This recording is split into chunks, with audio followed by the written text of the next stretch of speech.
And we're live. Is the background going 5, 4, 3, 2, 1, live. Oh, this is an adult show. 5, 4, 3, 2, 1. I can't do that much with my fingers anymore. I'm not that I'm not as coordinated as I once thought I was. Yeah. Welcome to another. Welcome to Welcome to another Business G Spot where I'm putting myself to sleep as we talk. Because I'm so exciting. How's the weather out there, my friend? Well, it was sunny enough. They said there was going to be a storm this afternoon. I think it's going to be closer to 6 p.m. You know what I mean? If I didn't have John's call before this, I probably would have went out and mowed the lawn just to get some of this stuff down so I can put some seating out there after the storm. But, anyway. Well, we woke up this morning to snow in New Mexico. It was beautiful. It was a nice dusting. We had about, I don't know, half an inch to an inch. Covered the ground for a little while because it was cold. It's still freaking cold out there. But it's melted now. So it was fun. It was fun.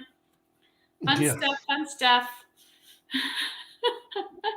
So I thought we'd have a conversation about. Wait, before we have the conversation, what are you doing this week? What are we doing this week? Oh, wow. What's going on in your world? All right. Before we get too serious, we got to do the goofball stuff. Well, here's the thing. I'm starting to really I don't know if they're interested in us or not yet. Get myself acclimated into our new neighborhood. And we have a standing Wednesday dinner appointment with one of our neighbors. We have neighbors across the street that we pretty much spend weekends with where we go over and have drinks or dinner or cocktail, whatever. We've got a couple neighbors down the street that we've been trying to get connected with, but they've had one thing going or another. I've got my book club that I belong to here, which is once a month, and a lunch club, which is once a month. So I'm getting myself acclimated into the neighborhood and getting to know my fellow neighbors, which I never did in California, ever. This is a first for me because, like I said, in this new neighborhood, a lot of people they're not from this area. They're all over the place across the United States. So a lot of them don't have family out here. So we are each other's family. They all came and descended upon a certain town and took over.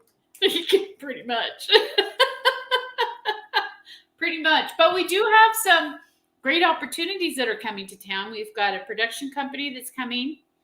They already have one office set up, a smaller office, but now they're setting up a whole production lot, kind of like Warner Brothers, where they'll be able to do all of their filming there and that type of thing. So they're in the process of setting up. And then not too far from us, which is in Santa Teresa, they're setting up it's a big storage unit where they will be able to hold fruit and vegetables. And so we'll probably have more opportunities for food out here because we don't have one that's close enough to us.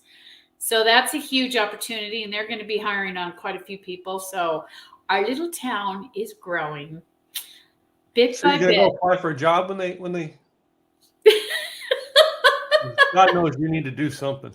Yeah, you can do your podcast. Let's talk about refrigeration today. I'm just saying. So, but it's very cool. I mean, there's a lot of stuff going on in the town and exciting. What about you, Mr. Gillette? What's going on with you? So this week, this coming Monday, I will be doing my presentation at Zig Ziglar headquarters. Nice. Once a year, what I do it. What presentation is this? So this is the one that's like a devotional type thing, and I pick a different topic every year and different subject. And my subject this year is "We're not in Kansas anymore." Give I'm us not. some I'm not highlights. giving away details. All right, but if you want, Just give us a synopsis. yeah. No, I'm not. You've got to come be part of the thing. But if you're on my email list, I'll send you a link. You can come attend it for free. It's on Zoom, right? You can attend this for free. So email me or go to timgillette.com and sign up for my email list, and I will actually, I'll actually send you an invite. Nice. I'm on that list, I'm sure. Yes, I've put you on my list a number of times. Oh, different list. I'm sorry.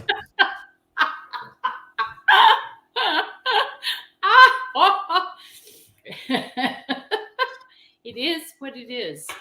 Yeah. So around the household, what I did around my house this weekend is, we're little by little, we're trying to get our house cleaned up. You know what I mean? Little odds and ends because it's going to be an ongoing project for a while. And one of the things I learned this weekend that I wished I would have learned in the middle of winter, I have these things called solar screens on my window. They're great in the summertime to keep the sun heating up your house.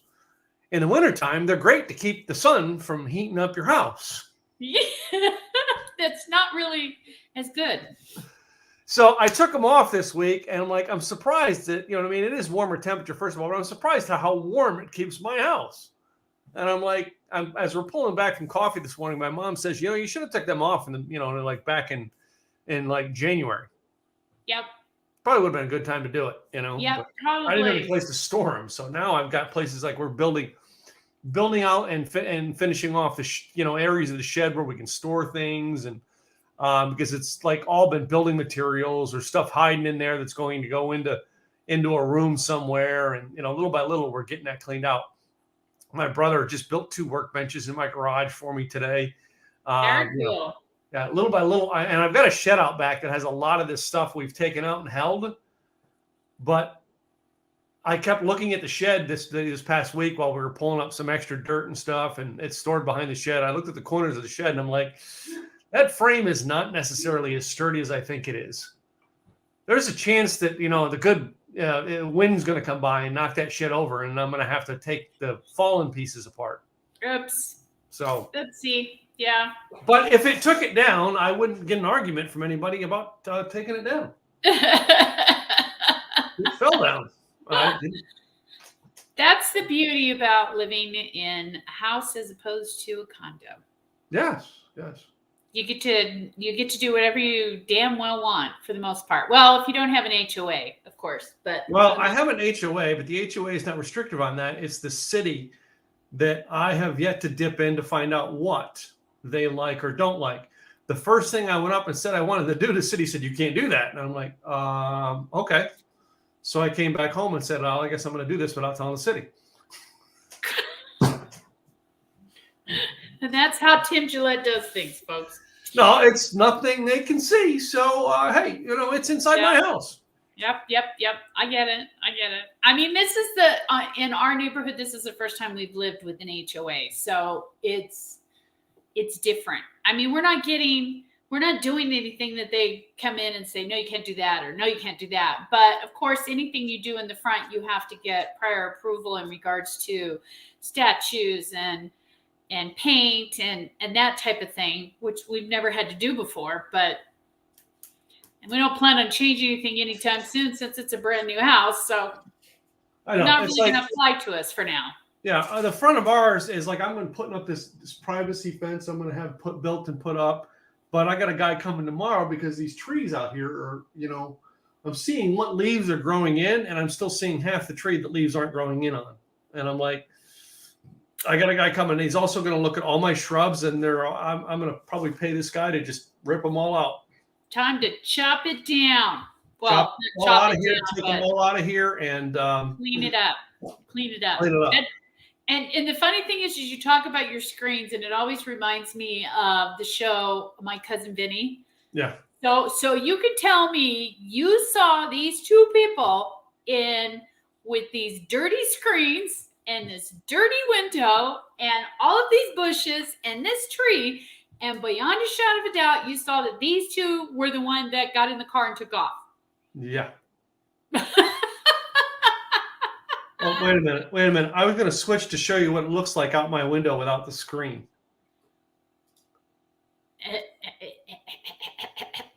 Oh, How look about at that? That's cool. Look A little at clear, a that. little clearer without a screen there, huh? Much clearer. Much clearer. Now you can see if anybody goes to the Suds and Sack and tries to rob the clerk. There's my front. You can identify them. That's a big tree. That's the good tree. The other tree is the other way. Wait a minute. That's the bad tree. Bad tree. Good tree, bad tree.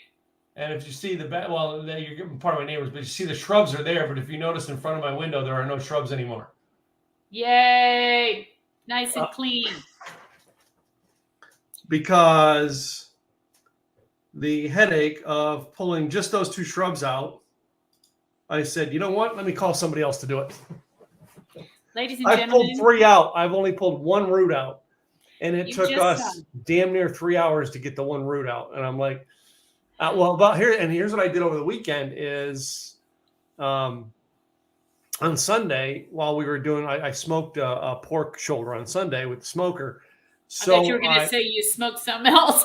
No. I whenever I fire the smoker up, I fire the fire pit up and I burn some of the scrap wood. Well, one of the things I tried to do was to burn that stump. All right. That stump that was in the ground that was part of the one shrub. And it took me 8.5 hours to get it to burn through, but I got it eventually. And Sunday night, all right, there was still, as the wind picked up, there was still some flickering. So we went out and hosed it all down. Wow. It was all put out. So that's crazy. But because I can throw all kinds of scrap wood on there and it burns through it in 20 minutes. But boy, that just huge stump took forever to burn through. Yeah. So crazy. Yeah. Crazy. So, like I said, I have a topic that I wanted to bring to our audience today, and I'm sure that other people have been dealing with this, and I've dealt with it a little bit here and there, but not. I don't know. It seems that our parents today, not all of them, but people are flying on flights, and as we know, they cram everybody in. And when you're next to a toddler, you get to deal with kicking and jumping and screaming, and it is what it is. But a lot of times parents are pretty good about trying to keep them calm. There are some people now that are on these flights and they're asking them if they could, kindly calm it, and they're being told, mind your own business. So, I mean, or you're in public and you're seeing a kid have a temper tantrum and the parent's just walking by like it's nothing, or they're ignoring the child and they're walking by like it's nothing. So, I mean, how do you deal with this when it's not your child, but you still have to be next to them? And could be a 3-hour flight, could be a 5-hour flight. I mean, that's just torture. Do you remember the story that Bill Cosby told on his 1982 album? All right. And I get some of you don't like Bill Cosby because of the shit he did. Whatever. Get over it. Yeah. He still was a good comedian. He was a good comedian. So basically he talked about getting on a flight, all right, where this poor single mother who was going to meet the dad of this child. And this guy was Jeffrey. Jeffrey was 4 years old. And you know how they knew Jeffrey was 4 years old? Because he walked up to everybody on the plane. I'm Jeffrey. I'm 4 years old. 4 years old. And he woke everybody up the whole plane ride. All right. And he was loud and he was crying. He was obnoxious. And this beautiful mother who came into this flight all dolled up, looking pretty. All right. By the time the flight was over, she had the hair falling over, makeup running down. Right. And poor Jeffrey. All right. He had fallen asleep just before they landed. So everybody on the flight proceeded to wake Jeffrey up to say goodbye. Goodbye, Jeffrey. Goodbye, Jeffrey. Goodbye, Jeffrey. To which the mother really appreciated it. She walked out, took the little 4-year-old Jeffrey out to the father, standing there all waiting and excited, and handed it to him and slapped the shit out of him. Here we go. I can sympathize because I'm a parent. I can certainly sympathize when you're in a plane and you've got a child or a toddler and they're going up high and they start I can totally sympathize. But when it comes to being conscious of the people around you, and I get it, it's tough flying, period, let alone having small children. I get it. Been there, done that. But when you just simply get to the point where you just ignore it and say, I don't care anymore, these people can just freaking deal with it. I mean, they have the right to have a silent flight as much as the right that you have to enjoy your flight, whether you have a small child or not. And I just don't understand the mentality of people that are just like, basically, fuck you. I don't really care if my kid's being a pain in the ass. I'm just going to ignore them anyway because I just don't care. And that I don't get. So let's don't get it. No. Let's look at our society. All right. Again, I'm going to go back to something I was taught when I was younger.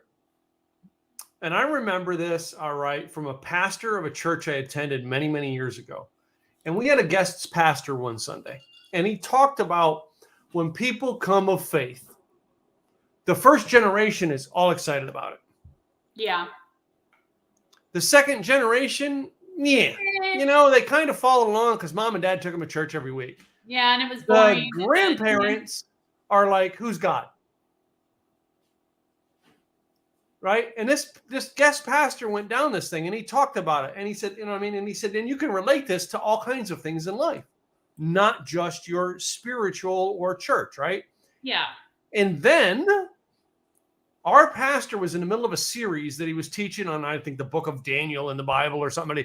But he interrupted it. And next week he came back and he said, I think we need to take that message from last week one step further. And I feel God telling me to talk about this today. And he's talked about it. And the pastor who showed it, he showed it on stage with chairs. As an example, he took 3 chairs and he lined one chair up. This is the man who comes to faith or learns something. Let's take the spiritual aspect out. The man who learns life, right? Learns what it takes to be successful, learns what it takes to be in business. Yep. Right? Then he has son. Second chair there for son. Son is kind of groomed to take over the business. Yep. Right? He's brought up, he's taught different ways, all right? He's in business, so he understands it. And then we have grandson, who does nothing but suck money out of the business. Yep. Spends it all. Yep. And the pastor then said, in between which chair is the problem? The middle.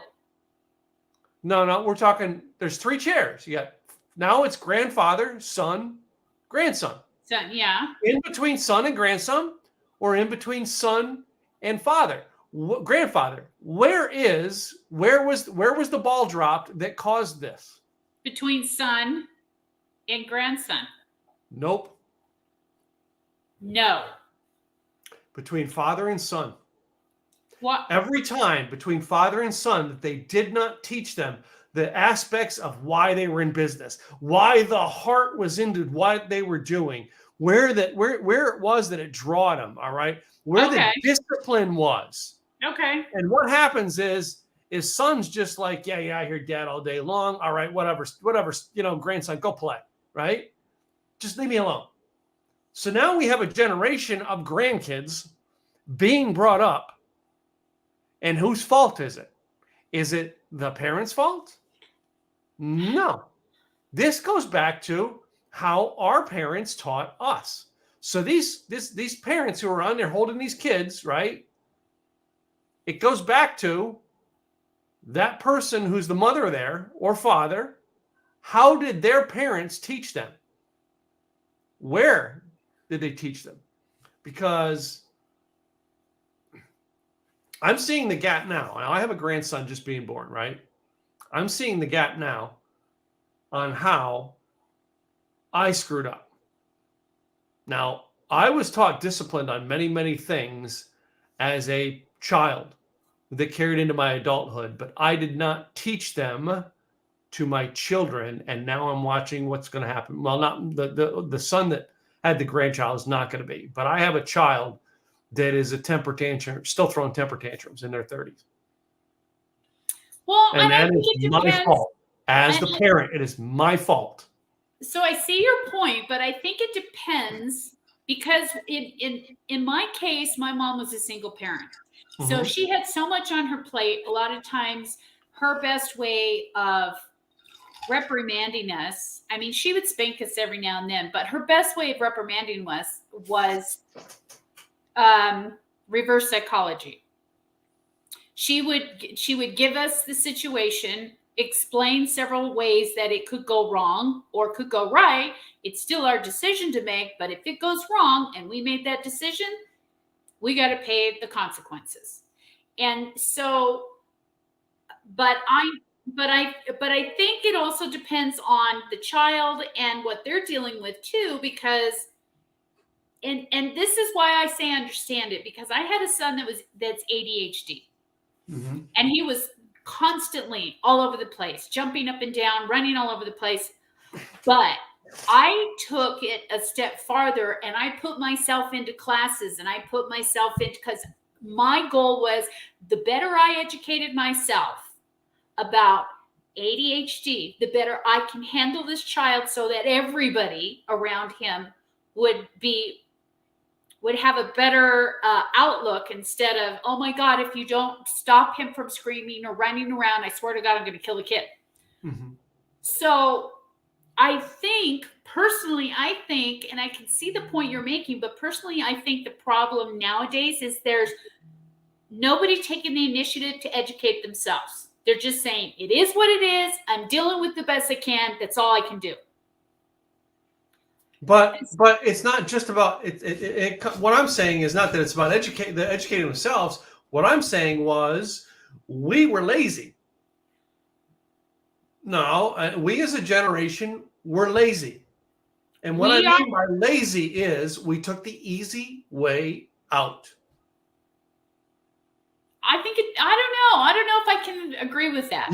In your situation, in your situation, this is not true. But as a generation, we took the easy way out. All right. You really think that? Yeah, because how many times do you see a parent, or have you seen a parent? Johnny, you do that one more time and you're going to get it. Johnny, and nothing happens. Johnny, I warned you one more time, Johnny. And nothing happens. Johnny knows that mom's not going to do nothing but sit there and give warnings. I see. I see what you're saying. You're not consistent. I think it's not lazy. We're talking a generation has done this. Yeah. And Johnny knows there's no consequences. I see what you're saying. Yeah. Did you see that movie with Ben Affleck called The Accountant? No, I have not. Very interesting movie. This kid was born, Ben Affleck's character was born and as a child had a high functioning form of autism. Okay. Right?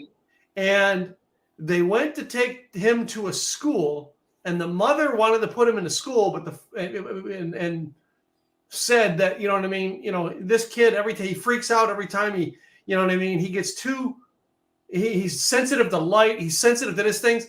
And his father said, we don't need to take him and put him in a place where he doesn't see that. We need to put him in a place to where he gets used to that. Yeah. And his father taught, and the mother ended up leaving, and the father ended up raising the boys and teaching the boys through martial arts discipline. All right. How to, train yourself to handle the pressures that come around you. Right. Yep. And made this man, when you show him later on in life, he became a very highly disciplined person. All right. Granted, he did some bad things in the movie, but the point of it was the father said, we need to make sure he understands that the world's not going to get easier for him. No. We need to get him to be able to adapt to this world. Yep. So when we have a child with ADHD or we have a child that's got something like that, yes, we can educate ourselves onto it, but trying to coddle that kid and protect him from the world, what happens when he turns 18? Not good. Not good, all right? Not good. But what happens when he turns 18? He didn't learn discipline, and he has 4 kids with 4 different women, and then he doesn't raise the kids because, well, that's too hard. Yeah, I was taught anything was hard. I just run from. Yeah, I see what you're saying. Yeah. But I mean, in our case, in my case, I felt that with the education, not only did it help me, it also helped me realize how to reprimand him. Yeah. So that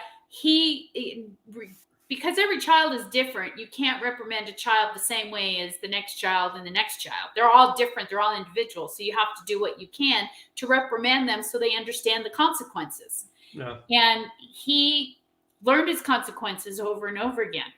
But we had a saying, because along with ADHD and all of these other ailments that these kids have, my understanding is a lot of times it's in the frontal lobe where it talks about decision making. And that's why a lot of times they act, but they don't think about it. They don't think about it till after the fact, but then it's too late. So no, it's not. No. It's not, because that is where you teach people, when you take this action, this is the result that comes. I understand that. We are not teaching these kids. So I understand that. But when in our case, what I did is this doctor told us that it's not necessarily giving these kids meds and so forth. You have to reprogram their brains just like a computer, so that they will think for themselves and figure it out and know what the consequences are. So we had a saying every morning before he went to school. I would tell him, what are you going to do today? He'd say, I know, Mom, I'm going to think before I act, think before I talk, think before I walk. So that way it made him realize he had to utilize that frontal lobe to make those decision-making mechanisms. And to this day, now he understands that. And of course, now he's a father, and now he gets to reprimand his child when that time comes.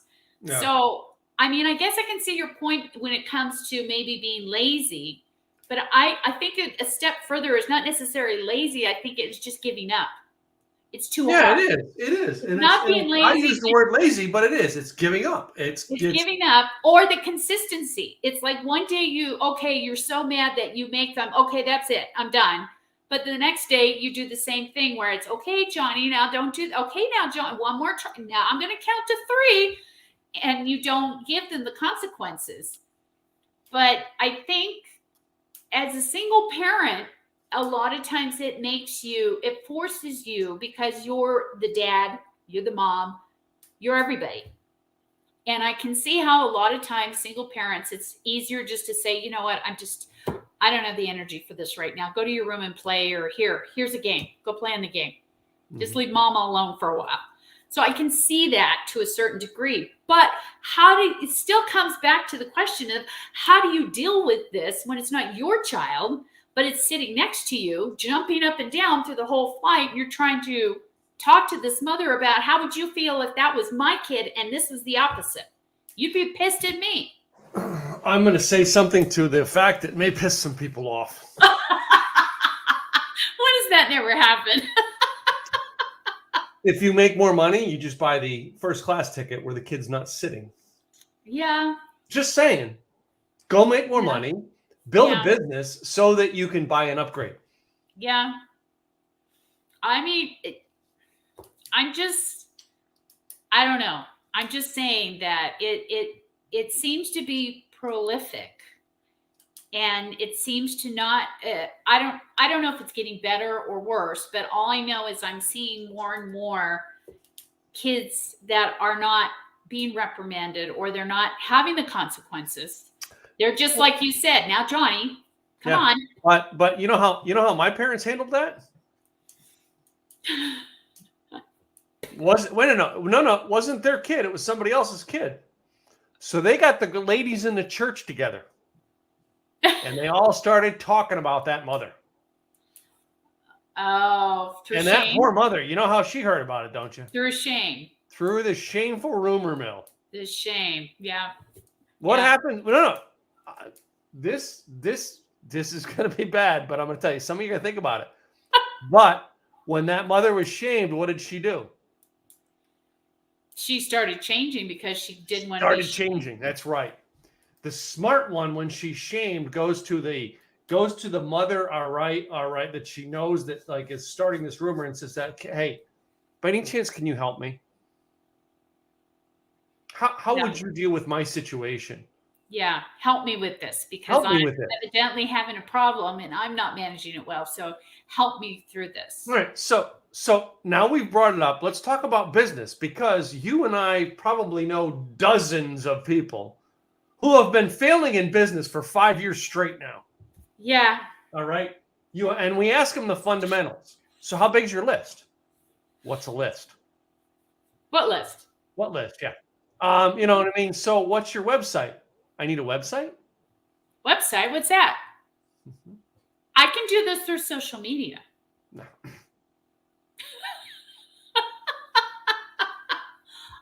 Wait a minute, wait a minute. I don't need to advertise. I'm just Yep. going to put a free post up on social media. They'll come. They'll come. They'll Yeah. come. Just like the Field of Dreams. If you build it, they will come. Yeah, yeah.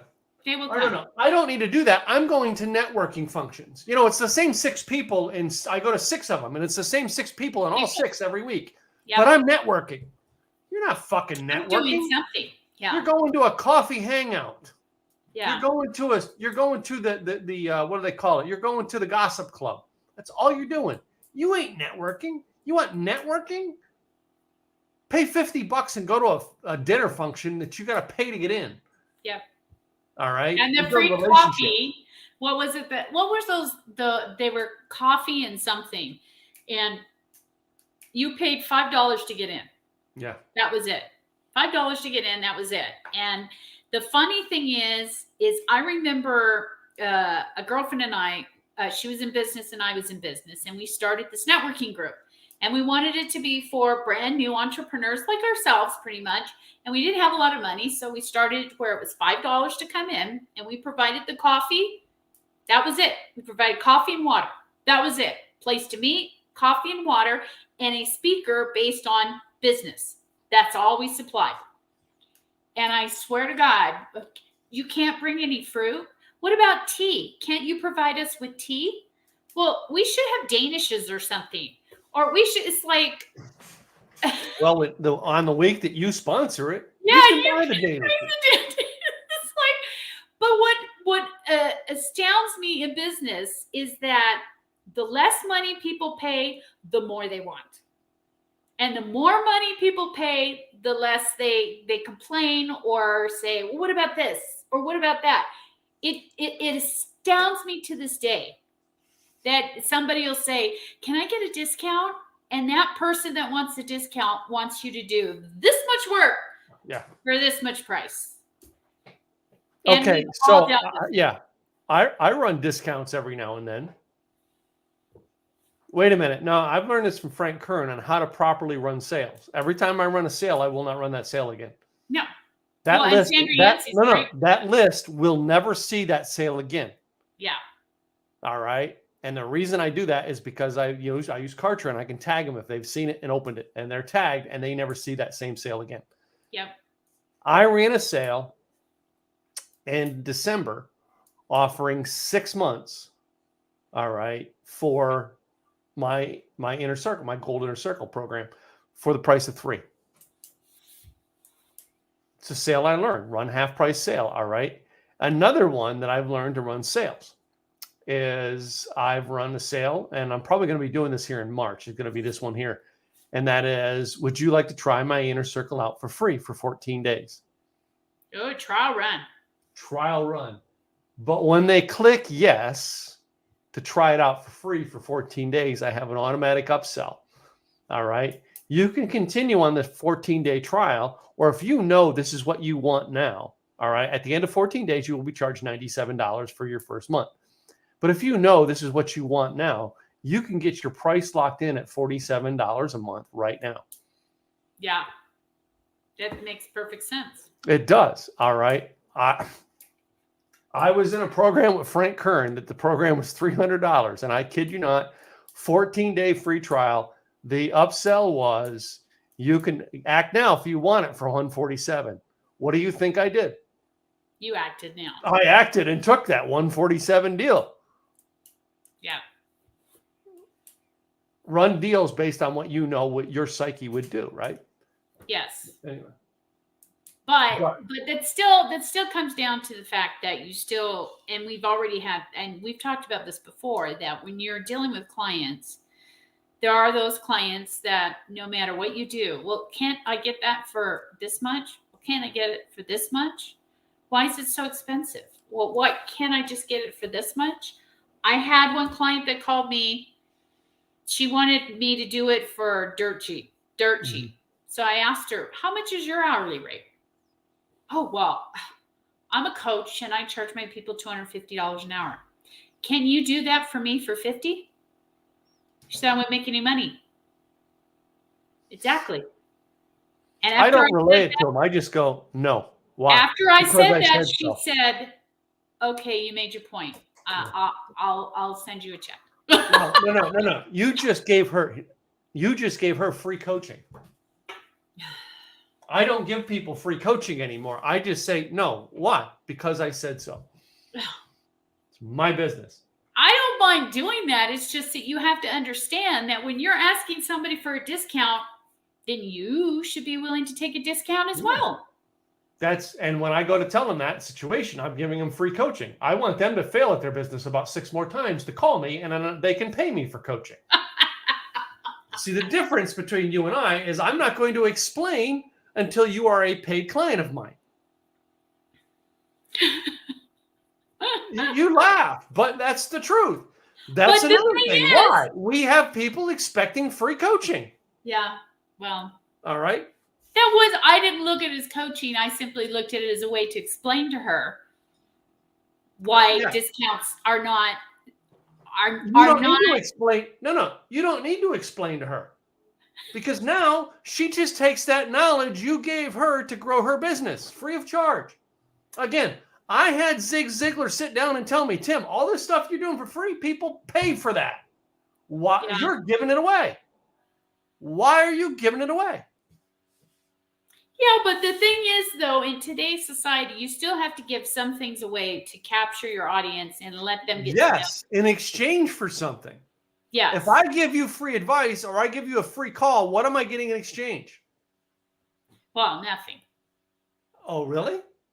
Well, if you go to my think about this. You want a consultation, you go to my website. I say go to my website, click the button for free consultation. What do you have to give me to get free consultation? Your email address and name, and now you're on your list. I'm building a list with you. Yeah, well, I did the same thing. Well, no, we have people out there. Well, sure, yeah, let's just meet for coffee. I'll meet you at Starbucks at Point, Maine over there. All right. I don't do that anymore. No. No. I love this talk because we have conversations about some of the stuff we've gone through. Right. I had a lady. She is a great speaker now. She talks about burnout. All right. And she's booked to speak as a keynote all over the country now. Has a son. Great. But when she was pregnant with her son, she was going to be a single mom. And I was coming back, I think, from my first or second Craig Duswalt Rockstar Marketing Bootcamp, back when he had the 5-day ones. Yeah. And she messaged me and said, hey, when you get back, can we have coffee? I'd love to hear what you learned. So we did. And I sat down and I said to her, I'm not going to tell you her name, but I said, so I'm curious. Are you buying coffee today? I can't. I'm working as a waitress, barely making ends meet, and so I can't afford to. I said, oh. I said, so I'm just curious. You're a coach. How many coaching clients do you have? She goes, well, right now I've got none. I said, so wait a minute. You expect me to spend the thousands of dollars I spent to go get educated at a location in Los Angeles? I paid for a hotel. I paid for the conference. I paid to be in the mastermind. I pay for all that stuff. But you want me to come back here and just meet you for coffee and give it to you for free? She goes, I never thought about that way. I says, now let's go back to how many coaching clients do you have? She goes, none. I says, how many coaches are you working with right now to change that situation? Well, none. And I said, do you think those two numbers are in common for a reason?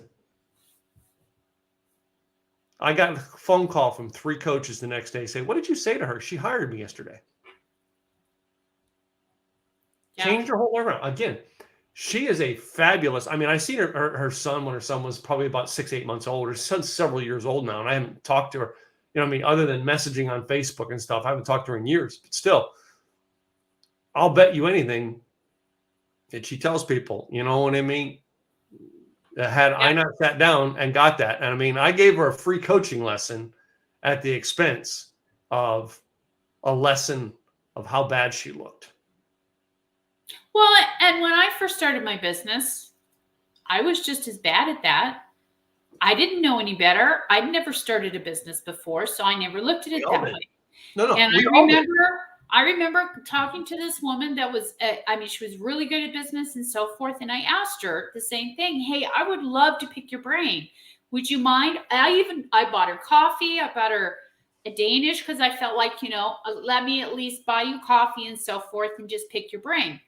We got through the coffee for about, I don't know, an hour or so. And then she looked at me and she said, now, what are you going to do with all this information? I said, I never thought of that. She said, you got all these notes. What are you going to do with it?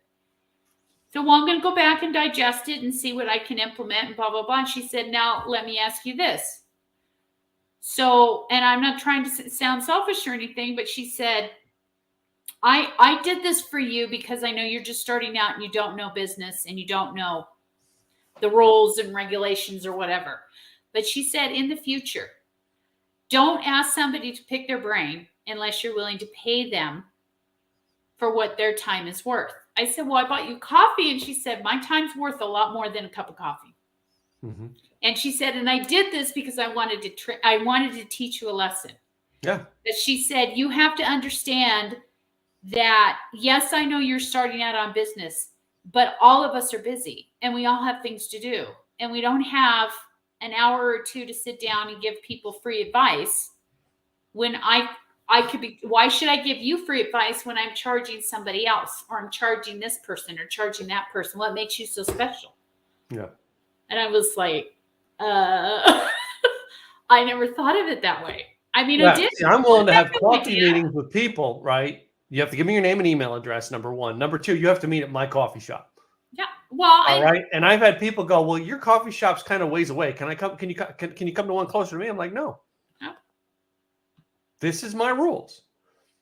However, on that very same things, Michael Selzner, who is the guy who created social media marketing world, right? Michael was here in Dallas in 2014 for a conference, and I just walked up and started talking to him. And I said, listen, I know who you are. We're friends on Facebook. I want to introduce myself and say I'd like the chance to get to know you. And then later on, as we were finishing up the conference, I said, so are you heading out right away, or is your flight right away? And he goes, well, my flight's at 10 p.m.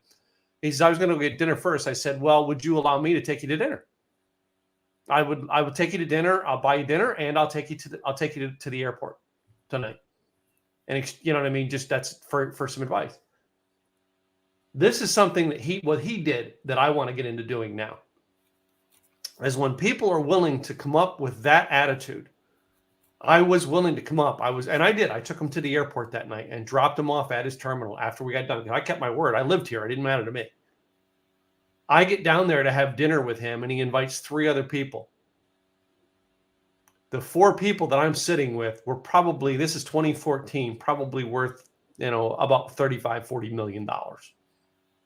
Wow. And they turned to me and says, well, Tim, and I wasn't expecting this. I came there it stunned me when they did this.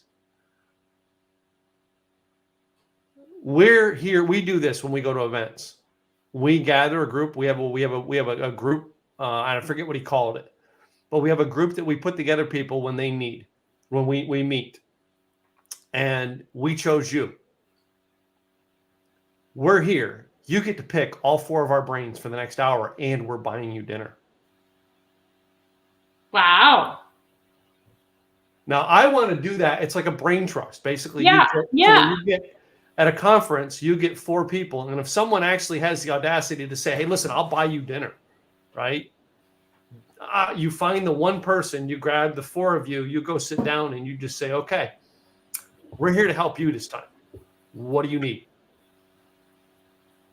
And I'm telling you that I'll never forget Michael Selzner from that. That was one of the most influential dinners I ever had, because of the fact that all I did was going, hey man, I'll buy you dinner. But I've always been the person, like, I mean, you're coming into town. Casey Everhart, when Casey Everhart comes to Dallas, I've always said, Casey, I'm your chauffeur. I'll pick you up at your airport, take you to wherever you got to go. Why? I get to pick Casey's brain. I take Casey out to have barbecue. I get to pick Casey's brain. Yep. But it flips. Casey now has said to me, I love our barbecue sessions because he says he gets to pick my brain. And I'm the whole, I mean, we both think we're picking each other's brain. That's where business is built. When you get to a level that you're still grabbing people and saying, hey, let me take you to dinner. And they're like, yes, because of the fact that you're both successful and you both want to feed off that success and feed from each other. It's exactly why we created the show, all right, to feed off of each other. Yep. Right? Yep. Yeah. But I mean, that still goes back into when you've got clients that are brand new to the business and they just don't know. They just don't know. They're thirsty for knowledge. They're thirsty to figure out what are the next steps they need to take and so forth. But they don't know that what they're asking is not necessarily. Okay, well, let me ask you this: if someone does take you to a dinner and knowing they're going to pick your brain, do you have a sales pitch ready to give at that dinner? No. I do.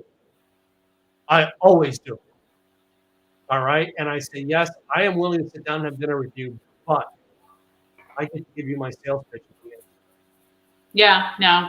And I want you to think about that, because they just spent 45 minutes, an hour asking you questions. You know exactly what they're looking for to sell them on getting in your program. Yeah, probably. But I don't do it a lot, because I used to do it a lot, but I don't do it a lot.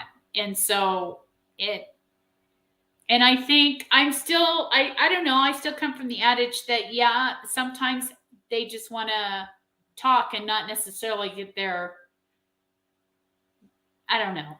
I still think there's a place where, just like with investors, they invest in companies that don't have the money, and they invest in them because they think they're a good opportunity, that they have the options and the wherewithal to get them going and be successful.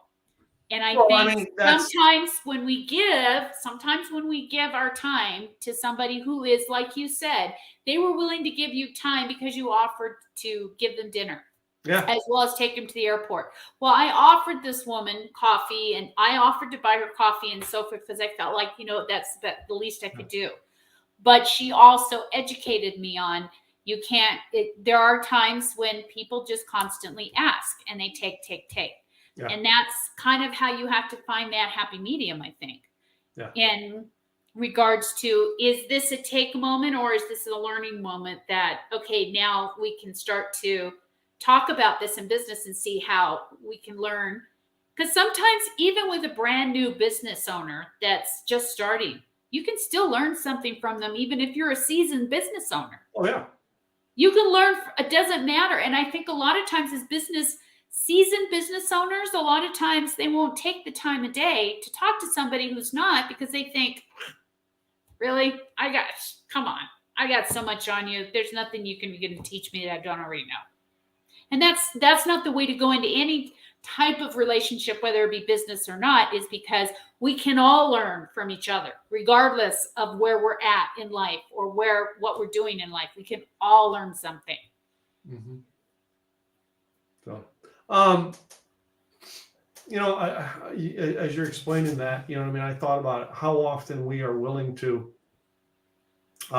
give, all right, and how many people I've seen who have been stingy on their giving, even though you put the stipulations out there. No, this call is for this, right? Mm-hmm.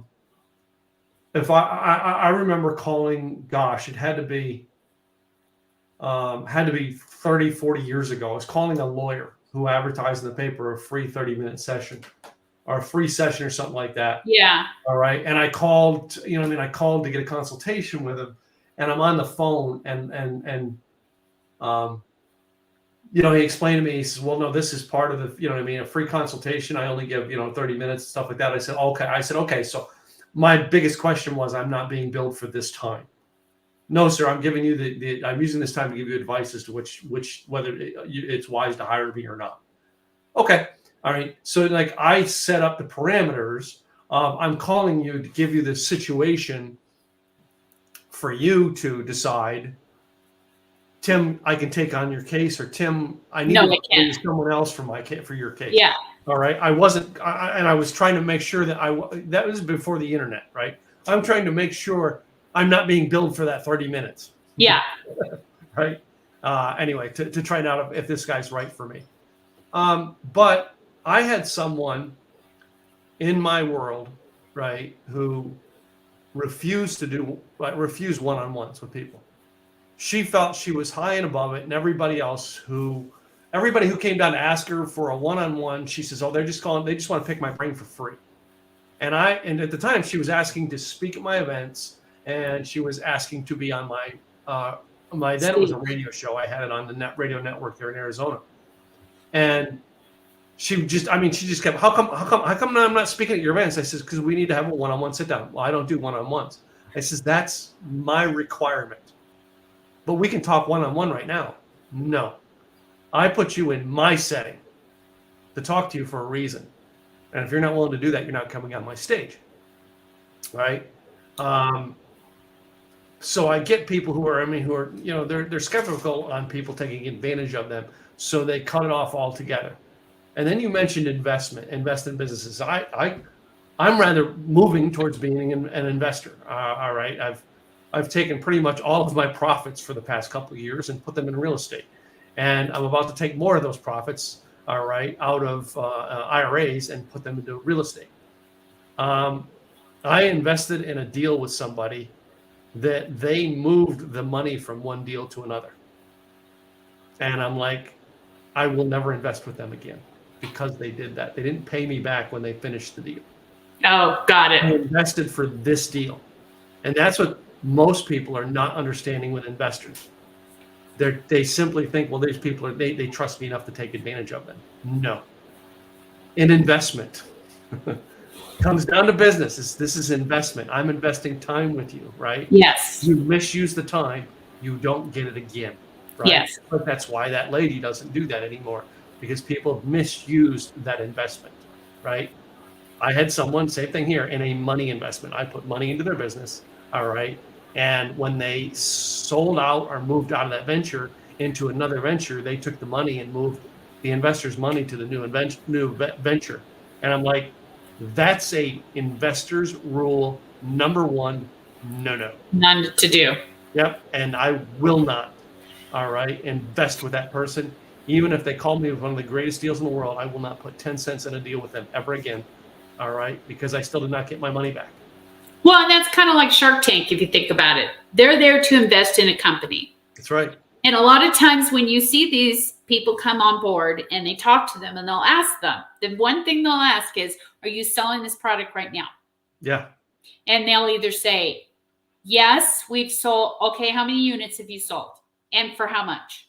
Oh, we sold this many for this much. Okay. Or no, we haven't sold any yet. That's why we're here, is to get the money. Yeah. And 9 times out of 10, when somebody's there in front of them and they've not sold the product and they haven't sold any units whatsoever, don't get funding. Yeah. But the key thing about, I think, with Shark Tank that we were like talking about is you've got 4 people there that are multi-million-dollar business owners. 5 people with their multi-million. Yeah, 5 people, sorry. Yeah. Multi-million-dollar business owners that know business. But they're also, in a lot of respects, giving them advice that they're not going to get anywhere else. But a lot of times when the people get their feelings hurt. Hold on a second. You're going to invest in me, but you're going to take, what are you doing? See, the conversation is so lively that Tim is going to take a picture.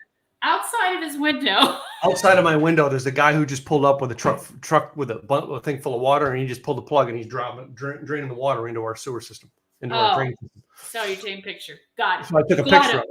Got him. Citizens arrest. Citizens arrest. Well, I'm not citizen arrest. I'm just gonna.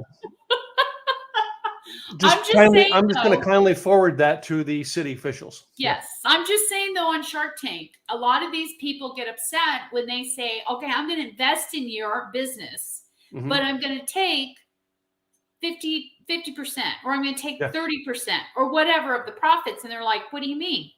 You can't. No, it's like, I'm investing. I'm putting my money in to make money. Business. What do you expect me to do? Yeah. And I put my money in there to make money. Oh, no. Yes. I love watching Shark Tank because it's a business lesson. Yes. And you can tell new business. I mean, going back to our kids scenario in the beginning of the show, you can tell the new business owners from the seasoned ones. Yeah. All right. I mean, I was there one time when a guy was offered to buy 100% of his company. And the amount of money he was offered, I would take that freaking deal. Yeah, and start a new business. And exactly. Start something different. Like, no, my baby, right? No. And I'm like, dude. But wouldn't you rather have this much as opposed to this much? Yeah. But they don't get it. There's a reason that these guys who are sitting on that panel have what they have. I don't watch Shark Tank to figure out how to get a shark to invest in me. I watch Shark Tank to learn how to be the shark. Yeah. And what they say. And they give really good advice to some of these people. Yes. They'll tell them, I'm not going to invest in you. She's not going to invest in you. There's a reason why. Can you figure out what that reason why? What is the main denominator here why none of us are investing in your product? And they're giving them key information that some of them go back and they've actually gone back and interviewed some of them where they didn't get money. Yeah. And they were given advice and they took that advice and they took it to heart and they put it in play. And now they're successful. Yeah. Because they took that advice. They may not have gotten funded, but they gave them great advice that, okay, let's run with it. Mm-hmm. And I think that predominantly is the key. If you're going to sit down with somebody who has more business savvy, who's going to be able to give you a lot of key information, you have to understand too where they're coming from. Mm-hmm. And it's not just a take. It has to be a two-way street, not just a one-way street. Mm-hmm. And you have to give them that opportunity, like you said. You offered, I'll buy you dinner and I'll take you to the airport if I can pick your brains. Mm-hmm. And you had that opportunity, but not a lot of people have that. Or the initiative to actually come in. They just think, oh, can I just go to coffee with you for an hour and pick your brains? They don't think about it. Like I did. I didn't think about it when I first did it. You don't know what you don't know. Yeah. You'll learn. So yes. Well, it's coming up on the top of the hour, all right, and we're going to have to get our show ready to close here. But before we do, I want to ask you, all right, are you know what I mean? No, I think we'll talk about this off the air today. I got a note here that I just reminded me I wanted to talk to you, and I was like, I should have talked to you before we went live today about it. But anyway, because I can create something anyway. I can create it on the fly later. Got it. I mean, hopefully when you watch this, the audience, when you watch this, you learn something from this, because that's our goal with this, is that we talk about life. And yes, we talk about our houses and so on and so forth. And we try and start these things out talking about us. So we're real people. We've gone through this at a lot. Yeah, we are real people. Trust me. We're real people. Screwed up so much. We got mounds of things that we can help you fix. Real. But a lot of the things we're talking about in business, we've already been through. Either we've done it or clients that we know have done it. So hopefully you find the information that we're getting at the top of the hour. You find the information helpful, that you can just take a nugget, even if it's just 2 nuggets, it's going to help you in business. That's right. Take it, run with it. All right. I'm Katrina Garcia with KG Website Designs, and my partner over here. Yeah, Tim Gillette, Simple Easy Marketing, timgillette.com. until next week. We will see you guys next week. We've got something really, really cool to talk about next week. Thanks for watching. Make sure you're here. Yes, make sure.